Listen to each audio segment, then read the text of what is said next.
ஒரு மனநல மருத்துவர் உங்களை இப்போ ஹிப்னாட்டிசம் பண்ணுறாரு, மனோவசியப்படுத்துறாருன்னு வச்சுக்கலாம். இந்த நிலையில் உங்களுடைய வெளிமனம் கான்ஷியஸ் மைண்ட் தன்னோட வேலையை சுத்தமாக நிறுத்தி இருக்கும். சப்கான்ஷியஸ் மைண்ட் ஆழ் மனசு இப்போ துடிப்போட விழிப்புணர்வாக இருக்கும். இந்த நிலையில் மனநல மருத்துவர் உங்களை பார்த்து நீங்கள் தான் இந்த நாட்டோட பிரைம் மினிஸ்டர் அப்படின்னு சொல்கிறார். உடனே உங்கள் ஆழ்மனம் அதை 100% நம்ப தொடங்கும்.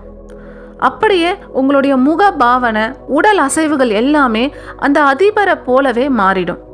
இப்போ அதே டாக்டர் உங்ககிட்ட நீங்கள் ஒரு ஏழை, ரொம்பவே நீங்கள் கஷ்டப்படுறீங்க, 3 வேளை சாப்பாடு கூட இல்லாமல் நீங்கள் வாழ்க்கையில் சிரமப்படுறீங்கன்னு சொன்ன உடனே உங்களுடைய உடல் அசைவுகள், முக பாவனை எல்லாமே அதுக்கு ஏற்ற போல மாறிடும்.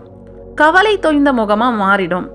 ஏன்னா இப்போ உங்கள் ஆழ்மனசு 100% நம்பி இருக்கும் நீங்கள் ஒரு ஏழை